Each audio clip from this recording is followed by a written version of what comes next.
Dilexit nos, il nous a aimés, encyclique du pape François sur le Sacré-Cœur de Jésus. Saint François de Sales, numéro 114. À l'époque moderne, la contribution de Saint François de Sales est à souligner. Il a souvent contemplé le cœur ouvert du Christ qui nous invite à y demeurer dans une relation personnelle d'amour où les mystères de la vie sont éclairés. On peut voir dans la pensée de ce saint docteur comment, face à une morale rigoriste et à une religiosité de simple observance, le cœur du Christ se présente comme un appel à la pleine confiance en l'action mystérieuse de sa grâce. Il l'exprime ainsi dans une proposition à la baronne de Chantal. Il m'est bien d'avis que nous ne demeurerons plus en nous-mêmes, nous nous logerons pour jamais dans le côté percé du Sauveur, car sans lui non seulement nous ne pouvons, mais quand nous pourrions, nous ne voudrions rien faire.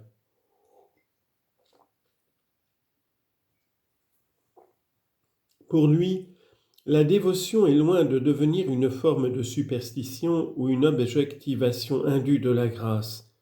Elle est une invitation à la relation personnelle où chaque personne se sent unique devant le Christ, prise en compte dans sa réalité irremplaçable, pensée par le Christ et valorisée de manière directe et exclusive. Citation.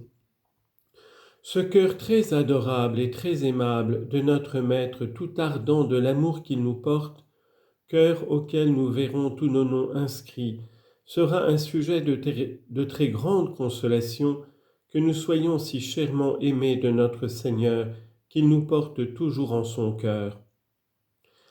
Ce nom propre est... Fin de citation.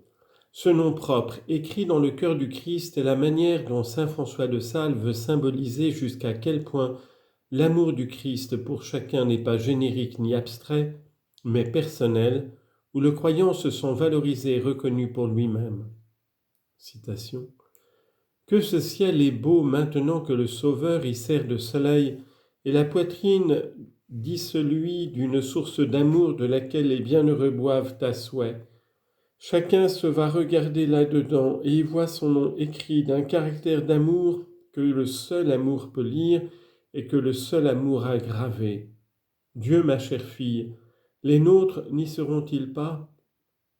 Si seront sans doute, car bien que notre cœur n'a pas l'amour, il y a néanmoins le désir de l'amour. Fin de citation. Il considère cette expérience comme fondamentale pour une vie spirituelle qui place cette conviction parmi les grandes vérités de la foi.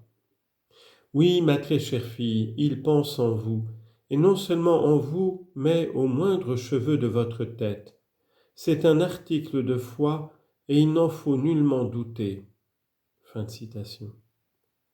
La conséquence est que le croyant devient capable de s'abandonner complètement dans le cœur du Christ où il trouve repos, consolation et force. Citation. Ô Dieu, quel bonheur d'être ainsi entre les bras et les mamelles du Sauveur.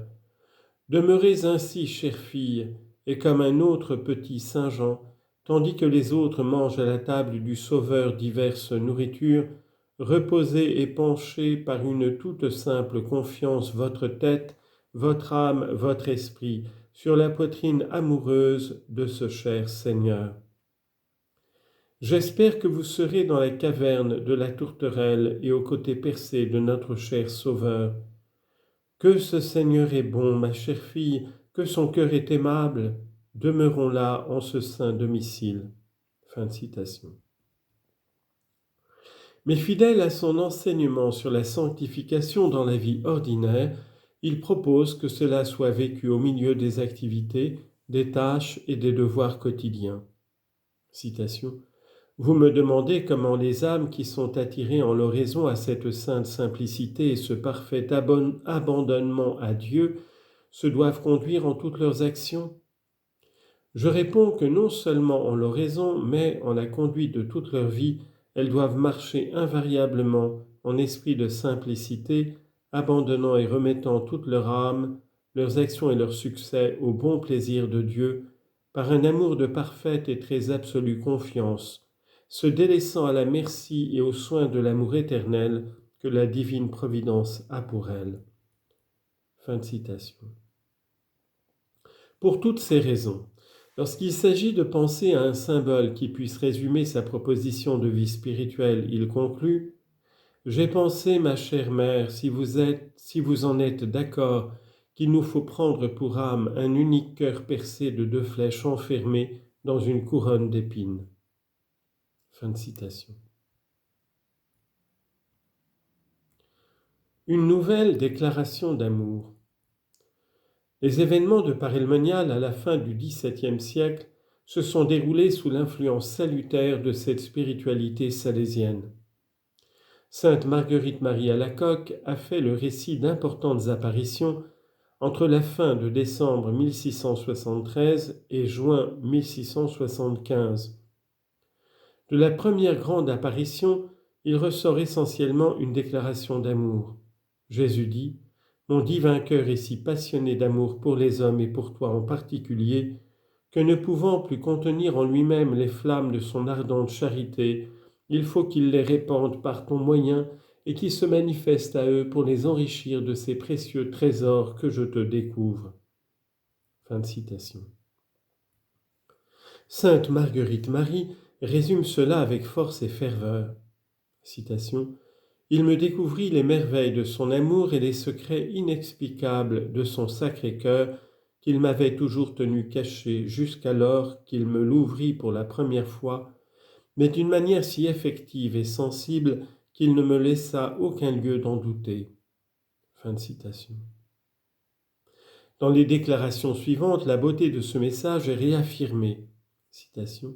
« Il me découvrit les merveilles inexplicables de son pur amour et jusqu'à quel excès il l'avait porté d'aimer les hommes. » Cette reconnaissance intense de l'amour de Jésus-Christ que sainte Marguerite-Marie nous a transmise nous offre de précieux stimulants pour notre union avec lui. Cela ne signifie pas que nous nous sentions obligés d'accepter ou d'assumer tous les détails de cette proposition spirituelle, ou comme c'est souvent le cas, l'action divine est mêlée à des éléments humains liés à nos désirs, à nos préoccupations et à nos images intérieures. Il faut toujours la relire à la lumière de l'Évangile et de la riche tradition spirituelle de l'Église, en reconnaissant tout le bien qu'elle a fait à tant de sœurs et frères. Cela nous permet de reconnaître les dons de l'Esprit Saint dans cette expérience de foi et d'amour. Plus que les détails, le noyau du message qui nous est transmis peut se résumer dans ces mots que sainte Marguerite-Marie a entendus. « Voilà ce cœur qui a tant aimé les hommes, qu'il n'a rien épargné jusqu'à s'épuiser et se consommer pour leur témoigner son amour. » Cette manifestation est une invitation à grandir dans la rencontre avec le Christ grâce à une confiance sans réserve jusqu'à atteindre une union pleine et définitive. Citation. « Il faut que ce divin cœur de Jésus soit tellement substitué en la place d'une autre, que lui seul vive et agisse en nous et pour nous, que sa volonté puisse agir absolument sans résistance de notre part, et enfin que ses affections, ses pensées et désirs soient en la place des nôtres, mais surtout son amour qui s'aimera lui-même en nous et pour nous. Et ainsi, cet aimable cœur nous étant tout en toutes choses, nous pourrons dire avec saint Paul que nous ne vivons plus, mais que c'est lui qui vit en nous. » Fin de citation. Elle présente dans le premier message reçu cette expérience de manière plus personnelle, plus concrète, pleine de feu et de tendresse.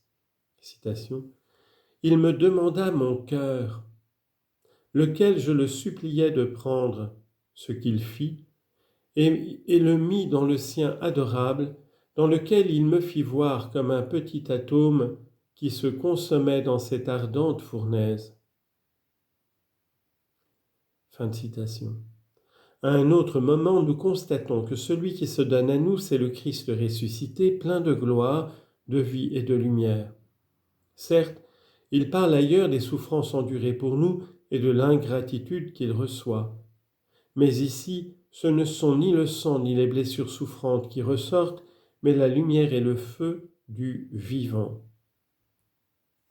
Les plaies de la Passion ne disparaissent pas, mais sont transfigurées. Le mystère pascal est ainsi exprimé dans son intégralité. Citation. Et une fois entre les autres que le Saint-Sacrement était exposé, Jésus-Christ, mon doux Maître, se présenta à moi, tout éclatant de gloire avec ses 5 plaies brillantes comme 5 soleils, et de cette sacrée humanité sortaient des flammes de toutes parts, mais surtout de son adorable poitrine qui ressemblait à une fournaise. Et s'étant ouverte, me découvrit son tout aimant et tout aimable cœur, qui était la vive source de ses flammes. Ce fut alors qu'il me découvrit les merveilles inexplicables de son pur amour et jusqu'à quel excès il l'avait porté d'aimer les hommes, dont il ne recevait que des ingratitudes et méconnaissances. Fin de citation.